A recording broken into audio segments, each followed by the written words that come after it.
ये बहुत interesting video है। इसमें दो बच्चे आपस में ग्रुप डिस्कशन कर रहे हैं और जो डिस्कशन का टॉपिक है वो ये है कि ऑनलाइन शॉपिंग बेटर होती है या फिर ऑफलाइन शॉपिंग। इस वीडियो को देखिए। You said online shopping is better than offline shopping. Yes. How can you say that online shopping is better than offline shopping? Online shopping is order the pink color T-shirt and come the purple color T-shirt. Why are you not return the cloth? Listen, stop. The always give option return, okay? Not option is not written. Which app? Which app? Which app? Meesho. You prove it. You prove it. Meesho app? Yes, Meesho. Yes, I will see. Because I don't have a time. I don't talk to you. I have a no time. अब हम में से कई लोग बोलेंगे कि ये तो बच्चे हैं, बेचारों को उतनी इंग्लिश नहीं आती, थोड़ा अटक अटक के बोल रहे हैं। पर इससे पहले कि हम इसके बारे में डिस्कशन करें, ये दो क्लिप्स देखिए। Are you feeling more and more confident with each game? No, I understand. People say that, well, you won't be able to make the... Elon Musk stutters quite a lot and is not the greatest presenter in the world. But to millions of people out there, that hardly even matters. Obviously ये तीनों extreme examples हैं, but the point that I want to make is कि articulation is not only about English या फिर कोई भी और language. एक अच्छा स्पीकर बनने के लिए 3 स्टेप्स रिक्वायर्ड हैं जिससे लोग हमारी बात सुनना चाहेंगे, जिसमें सबसे पहला स्टेप आता है रीड। ये पॉइंट एक्सप्लेन करने से पहले डॉक्टर शशि थरूर की ये वीडियो का एक इंपॉर्टेंट पॉइंट मैं आपको दिखाना चाहता हूँ। ये डिस्कशन ऑक्सफोर्ड यूनियन में हुई थी और इसका टॉपिक था कि क्या ब्रिटेन को इंडिया जैसी कंट्रीज को पैसे देने चाहिए जिनको एक्सप्लॉइट करके वो अमीर बनी। इसमें पहले स्पीकर मिस्टर ली आते हैं और वो कहते हैं देखो गलतियां तो हुई हैं पर इन सब चीज को क्वांटिफाई नहीं किया जा सकता, इन्हें नंबर्स में कन्वर्ट नहीं किया जा सकता। Reparation is a uniquely illegitimate and illogical way to confront this historical evil. लेकिन फिर मिस्टर शशि थरूर आते हैं और वो कहते हैं let me quantify this for you. World war 1 के दौरान ब्रिटिश आर्मी में 54,000 इंडियंस ने अपनी जान गंवाई, 65,000 से ज्यादा घायल हुए और 4,000 इंडियन प्रिजनर बन गए। पूरे वर्ल्ड वॉर में ब्रिटिश फोर्सेस का 1/6 हिस्सा इंडियन था और 13 लाख इंडियन ने इसमें पार्टिसिपेट किया था। इंडियन ने 7 करोड़ राउंड ऑफ एम्यूनिशन दिए थे, 6 लाख राइफल और मशीन गन्स दी थी, 4.2 करोड़ गारमेंट्स दिए, 1.73 लाख एनिमल्स दिए और 370 मिलियन टन ऑफ सप्लाई दी। अगर हम इन सब की वैल्यू आज के टर्म्स में निकालते हैं तो ये 8 बिलियन पाउंड बनता है, जिसका मतलब है करीबन 84,000 करोड़ रुपीस।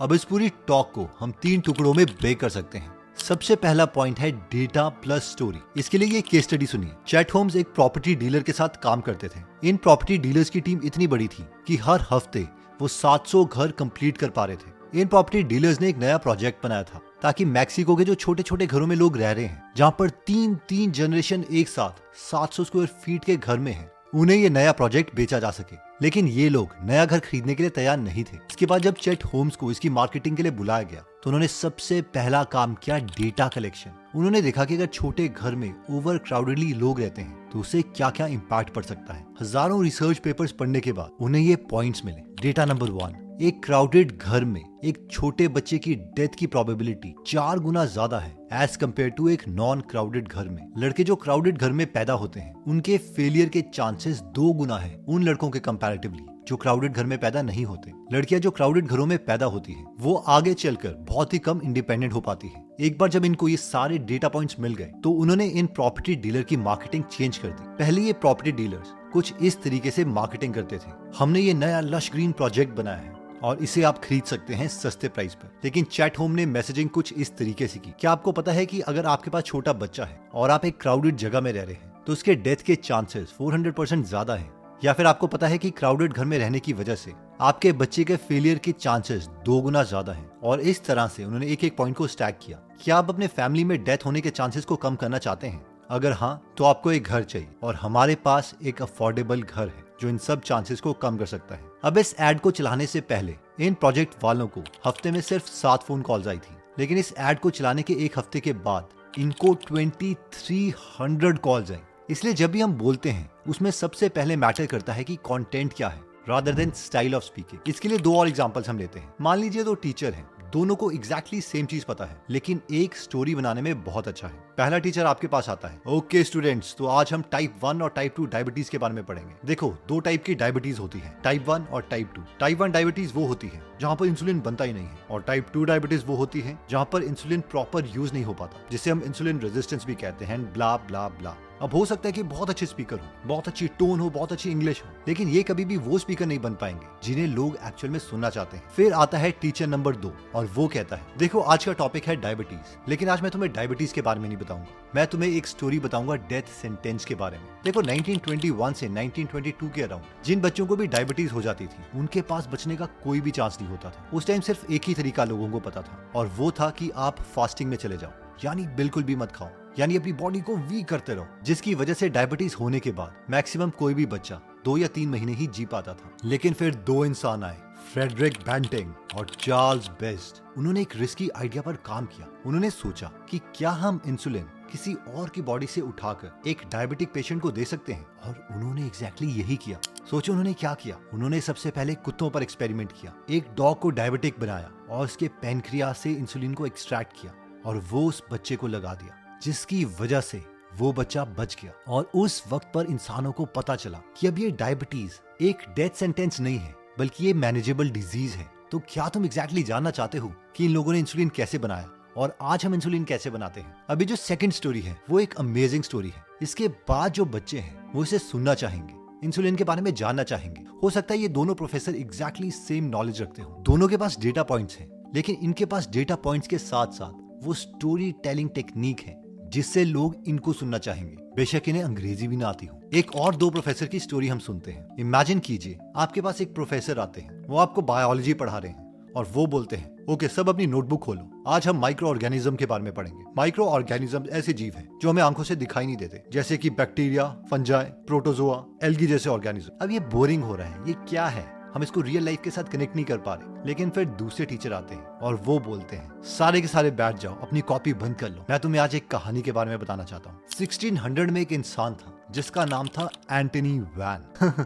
उसके हाथ में एक सिंपल सा माइक्रोस्कोप आ गया। उस टाइम नया नया माइक्रोस्कोप बना था और उसको मिल गया था, तो इसलिए उसे जो भी चीज मिलती थी वो माइक्रोस्कोप के नीचे देखता रहता था। फिर एक दिन उसने देखा कि उसके घर के पास एक पॉन्ड है। उसने सोचा कि इसका पानी उठा के मैं देखूं इसके अंदर क्या है। फिर उसे लगा मेरा पॉन्ड तो बहुत ही साफ है, इसके अंदर क्या ही होगा। लेकिन उसके बावजूद उसने थोड़ा सा पानी का सैंपल लिया और उसे माइक्रोस्कोप के अंदर देखा। माइक्रोस्कोप के अंदर देख के उसने अचानक से देखा कि इसके अंदर तो बहुत सारे जीव जंतु हिल रहे हैं, टाइनी टाइनी क्रीचर्स। ऐसा लग रहा था कि पूरा जू आ गया हो माइक्रो ऑर्गेनिजम्स का। इन छोटे छोटे माइक्रो ऑर्गेनिजम्स जो हमें आंखों से नहीं दिखते, वो उसको सब माइक्रोस्कोप में दिख रहे थे। तुम ये सब तो जानते हो कि टाइगर कैसे दिखता है, डियर कैसे दिखता है, काऊ कैसे दिखती है, लेकिन क्या तुम ये जानना चाहते हो कि माइक्रो वर्ल्ड में कितने सारे ऑर्गेनिजम्स हैं और वो क्या क्या तुम्हारे साथ कर सकते हैं? इनमें से कुछ अच्छे हैं और कुछ बुरे। इवन जो तुम दही खाते हो उसमें भी माइक्रो ऑर्गेनिज्म है, तुम्हारी स्किन में भी बहुत सारे अभी माइक्रो ऑर्गेनिज्म है, और कई बार अगर गंदा माइक्रो ऑर्गेनिज्म तुम्हारे अंदर आ जाए तो वो हालत बहुत खराब भी कर सकता है। क्या तुम इन सब के बारे में जानना चाहते हो? एक अच्छा स्पीकर बनने के लिए नेक्स्ट पॉइंट कहता है, don't just tell a story, make them feel the emotions. 1992 में CSPI, centre for science in the public interest, वो लोगों को बताना चाहते थे कि जो पॉपकॉर्न है वो अनहेल्दी है। एक जो मीडियम पॉपकॉर्न भी होता है उसमें 37 ग्राम ऑफ सैचुरेटेड फैट होता है। पर प्रॉब्लम ये थी कि जिन भी लोगों को ये स्टेटमेंट कही जा रही थी उनको कोई फर्क नहीं पड़ रहा था, क्योंकि वो फील ही नहीं कर पा रहे थे कि 37 ग्राम सैचुरेटेड फैट लगता कैसा है। लेकिन फिर एक साइंटिस्ट है जिन्हें एग्जैक्टली पता था कि लोगों के दिमाग में इंपैक्ट क्रिएट कैसे करना है। उन्होंने एक प्रेस कॉन्फ्रेंस बुला ली। बहुत सारे कैमरामैन आए हुए थे जो उन्हें लाइव न्यूज में कवर कर रहे थे। ये साइंटिस्ट आए और इन्होंने टेबल पर एक के बाद एक चीज रखना स्टार्ट कर दिया।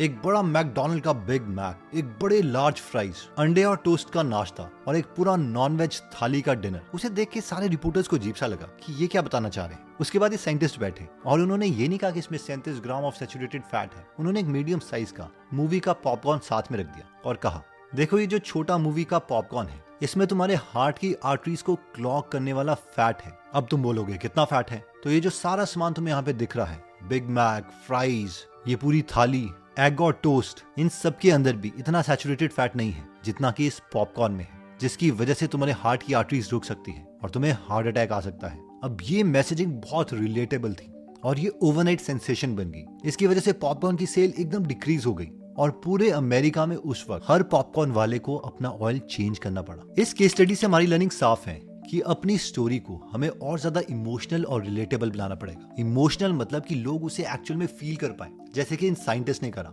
इन्होंने सिर्फ मैसेज नहीं दिया, इन्होंने लोगों को फील करवाया एक्चुअल में वो फूड दिखा के, क्योंकि वो डे टू डे लाइफ में इन फूड को कंज्यूम करते थे। ये सेकंड पॉइंट इतना ज्यादा इंपॉर्टेंट है कि इसके लिए एक और केस स्टडी सुनिए। अफ्रीका में फूड क्राइसिस चल रहे थे और रिसर्चर्स बहुत परेशान थे, इसलिए उन्होंने एक ब्राउचर बनाया। और उसमें लिख दिया कि 1.1 करोड़ लोगों को इथियोपिया में फूड की जरूरत है और ज़ैम्बिया में जो लाइफ एक्सपेक्टेंसी है वो फॉल हो रही है। अगेन इन ब्राउचर्स को लोगों ने पढ़ा और सड़क पे फेंक दिया, किसी को कुछ परवाह नहीं थी। लेकिन फिर एक और रिसर्चर आए और उन्होंने इस डेटा पॉइंट को चेंज कर दिया। उन्होंने मैसेज में लिखा, देखो ये एक 7 साल की लड़की है रोकिया, जो कि माली से है। इसने 5 दिन से खाना नहीं खाया है। अगर आप एक छोटी सी डोनेशन दे सकते हो तो ये इसकी लाइफ चेंज कर सकती है। और रोकिया जैसे ही लाखों बच्चे यहाँ पर हैं, तो प्लीज डोनेट कीजिए। जैसे इस मैसेजिंग को चेंज किया, पहले जितनी डोनेशन हो रही थी अब उसे 2 गुना ज्यादा डोनेशन होने लग गई। इस मैसेजिंग की वजह से एक्चुअल में बहुत से लोगों को खाना मिला। अब इसके बाद आता है पॉइंट नंबर 3, जो कि कहता है हाउ टू स्पीक। और जब भी हम कुछ बोलते हैं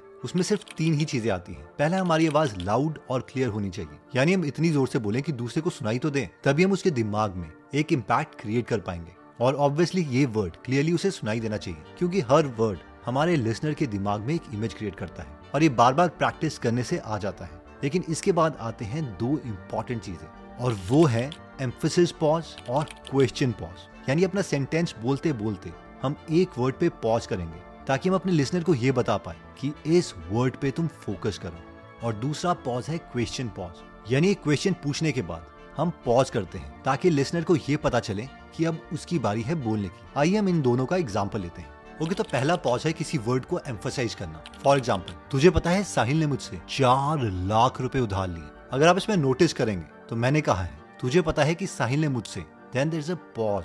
और जिस वर्ड को मैं एम्फसाइज करना चाहता हूँ वो स्लो बोला जा रहा है प्लस ज्यादा एम्पलीट्यूड में बोला जा रहा है, 4 लाख रुपए।